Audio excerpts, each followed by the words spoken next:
পিটিয়ে মারা বন্ধ হচ্ছে না এই দেশে। এটা যে এই সরকারের পর হচ্ছে শুধু তা না। কেউ কেউ বলবেন এখন মবের মুল্লুক।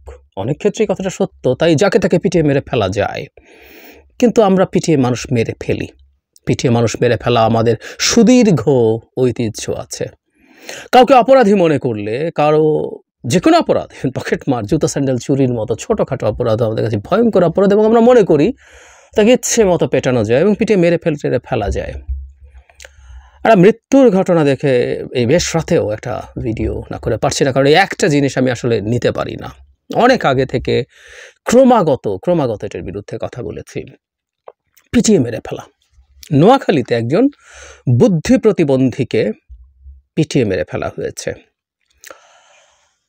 তিনি দোষী নন এবং আমাদের এসব ক্ষেত্রে দেখি আমরা অনেক সময় যিনি অপরাধী নন, যিনি দোষী নন, তার জন্য আমাদের একটু খারাপ লাগে। আমি অনেকের কথা বলছি, সবার কথা না।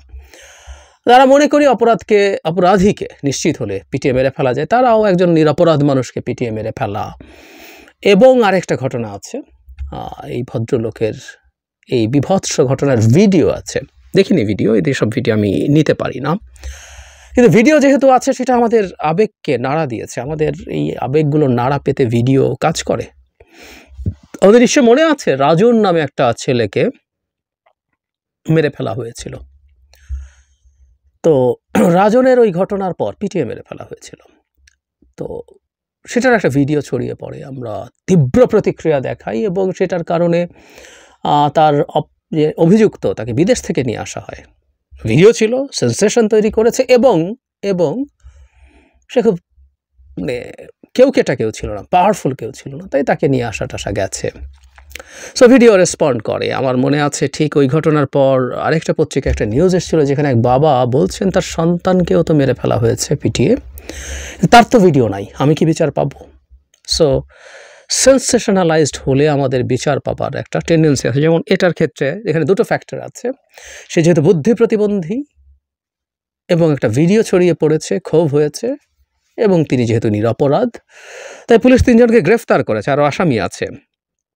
বর্ণনাটুকু একটু পড়ি, আমি যেহেতু ভিডিও দেখা যায়নি, আমরা অন্তত পড়ে একটু শুনি।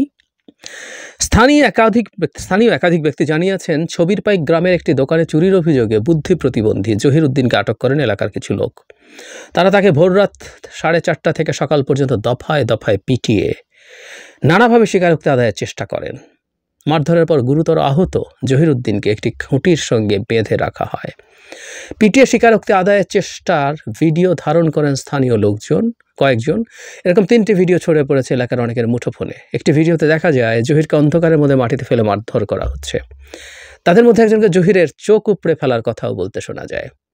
মারধরকারীরা তার চোখ, মুখ, হাত পা সহ বিভিন্ন স্থানে খুঁচিয়ে জখম করে স্বীকারোক্তি আদায়ের চেষ্টা করা হয়। ভোররাত থেকে সকাল 9টা থেকে দফায় দফায় তার উপরে ভোররাতে সকাল 9টা পর্যন্ত নির্যাতন চালানো হয়। এক পর্যায়ে তাকে গুরুতর আহত অবস্থায় একটি গাছের সঙ্গে বেঁধে রাখা হয়, সে অবস্থায় তার মৃত্যু হয়। মানে একটা জিনিসকে আমরা খেয়াল করি, কেউ একজন কোনোভাবে এটা পুলিশের কাছে জানাননি। কেউ কি বাধাও দিতে গিয়েছিলেন আমরা জানি না। একটা জায়গায় একজন তার সম্পর্কে বলছে নিহত জহিরুদ্দিন একজন বুদ্ধি প্রতিবন্ধী, তিনি সরকারি প্রতিবন্ধী ভাতা পেতেন, কিছুটা মানসিক সমস্যাও তার রয়েছে, অনেক সময় মানুষের রান্নাঘরে খেয়ে ঘুমিয়ে পড়তেন। এরকম একজন ব্যক্তিকে এভাবে পিটিয়ে মেরে ফেলা ঠিক হয়নি বলে তিনি উল্লেখ করেন। এমন ব্যক্তিকে পিটিয়ে মেরে ফেলা ঠিক হয়নি। This is exactly the psychology is. উনি নিরপরাধ এবং আরও সিম্প্যাথির জায়গা আছে, বুদ্ধি প্রতিবন্ধী এবং তার কিছু মানসিক সমস্যাও ছিল। সো নিরপরাধ মানুষকে পিটিয়ে মেরে ফেলা এটা আমাদের খারাপ লাগে, বহুবার বলেছি। যখনই মানুষ পিটিয়ে মেরে ফেলুক বা এই রাষ্ট্রের সরকার কাউকে গুলি করে হত্যা করে ফেলুক, সে যদি নিরপরাধ হয়। একরামুলকে যখন গুলি করে হত্যা করা হয় তখন আমরা জানি যে এটা আসলে একটা চক্রান্তের শিকার হয়ে তাকে হত্যা করা হয়েছে। আমরা ভীষণ প্রতিবাদী হয়েছিলাম এবং একরামুলের একটা অডিও কল আমাদের সামনে চলে এসেছিল। সো এটা নিয়ে খুব লেগেছে। লিমন মারা যায়নি, কিন্তু তার পা চলে গেছে, কিন্তু লিমন যেহেতু নিরপরাধ ছিল, আমরা কথা বলেছিলাম। এই মানসিকতাতেই বিভৎস, ভয়ঙ্কর। কোনো একজন অপরাধীকে কেউ মারতে পারে না, এমনকি সে আওয়ামী লীগ হলেও। আওয়ামী লীগের চেয়ে বড় কোনো অপরাধী নাই, আই অ্যাগ্রি। কিন্তু 5 আগস্টের পর কয়েকটা ক্ষেত্রে আওয়ামী লীগের কিছু মানুষজনকে পিটিয়ে মেরে ফেলা হয়েছে, কয়েকজন, হাতে গোনা, খুবই কম হয়েছে, কিন্তু তারপর একটাও আমরা নেই না। একটা রাষ্ট্রে ন্যায় বিচার আছে কিনা আমি মনে করি বোঝার সবচেয়ে প্রধান উপায় হচ্ছে সেই রাষ্ট্রে সবচেয়ে বড় অপরাধী, সবচেয়ে ভয়ঙ্কর অপরাধীটাও বিচার পাচ্ছে কিনা, এটাই ক্লিয়ার ইন্ডিকেশন। একটা রাষ্ট্রে এই জিনিসটা যদি না হয়, আসলে রাষ্ট্র অনেক সময় মানুষের নিজস্ব সাইকোলজি, এই দেশে নাগরিকরা যেহেতু মনে করেন অনেক ক্ষেত্রে যে এরকম মানুষকে পিটিয়ে মেরে ফেলা যায়, সো সেই কাজটাও হয়েছে, এবং তখন সরকারগুলো সাহসী হয়ে ওঠে এই জিনিসগুলোকে মানে নিজে করা অথবা এগুলোর প্রতি এক ধরনের রিলাক্টেন্ট অ্যাটিটিউড দেখানো। আমরা এভাবে যদি চিন্তা করি, এই ভদ্রলোক যদি এইরকম নির্দোষ না হতেন, বুদ্ধি প্রতিবন্ধী না হতেন, এবং সত্যি সত্যি যদি তিনি চোর বা ডাকাত হতেন, আমরা ধরে নিলাম প্রমাণস্বরূপ একটা সিসিটিভি ফুটেজ আছে, তাকে পিটিয়ে যদি মেরে ফেলা হতো, আমরা কি খুব দেখাতাম? পুলিশকে কাউকে গ্রেফতার করত? আমি এই ঘটনাগুলো খুব মন দিয়ে ফলো করি, বহু বছর ফলো করি, সেজন্য আমি খুব ভালো মতো জানি সেক্ষেত্রে পুলিশ কিছু করতো না। আমরা একটা সমাজ দেখতে চাই যেখানে এই ধরনের প্রচেষ্টা সামাজিকভাবে আমরা বাধা দেব, এবং আমরা সামাজিকভাবে সেটার জন্য আইনশৃঙ্খলা রক্ষাকারী বাহিনীকে ডাকব, প্রতিরোধ করব, যে অপরাধী হোক না কেন তার ক্ষেত্রে আমরা এই কাজটা করার চেষ্টা করব। এটা না হলে কি একটা রাষ্ট্র হয়? একটা রাষ্ট্র হয় না। বহুবার বলেছি আমার এই চ্যানেলে, ইউটিউব চ্যানেলেই আমি এই পিটিয়ে মারার বিরুদ্ধে কথা বলেছি, আমি আবারও বলতে চাই, আরও বলবো।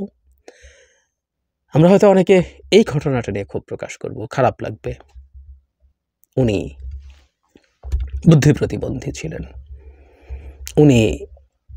ওনাকে পিটিয়ে মারার একটা ভিডিও আছে, কিন্তু প্রত্যেকটা মানুষের ক্ষেত্রে আমরা সরকার বা রাষ্ট্রের কাছে যখন ইনসাফ চাই, ন্যায় বিচার চাই, আমরা নিজেরাও যেন ওই ন্যায় বিচার নিজেদের কাছে যতটুকু আছে সেটুকু করি। যে আপ্তবাক্যটা বলা উচিত খুব সিনেমাটিক লাগে, সিনেমার শেষ ডায়লগ, আমরা ছোটবেলা হাসাহাসি করতাম, নায়ক সমানে পিটিয়ে ভিলেন এবং তার 14 গোষ্ঠীকে যখন খবর করে দেয়, তারপর শেষে পুলিশ এসে বলে আইন নিজের হাতে তুলে নেবেন না। কিন্তু কথাটা খুবই সিরিয়াস। একটা রাষ্ট্রে জনগণ কখনো আইন নিজের হাতে তুলে নিতে পারে না, এবং আমরা এখন এমন একটা প্রেক্ষাপটে আছি, এটা আরও বড় বিষয় হয়ে দাঁড়িয়েছে।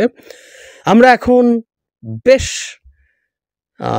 বিভিন্ন জায়গায় মব তৈরি করে নিজের হাতে ধরে যে কোনো স্টিগমা লাগিয়ে, আওয়ামী লীগ স্টিগমা লাগিয়ে, ছাত্রলীগ, যুবলীগ স্টিগমা লাগিয়ে যে কাউকে ধরে পিটিয়ে মেরে ফেলতে পারি।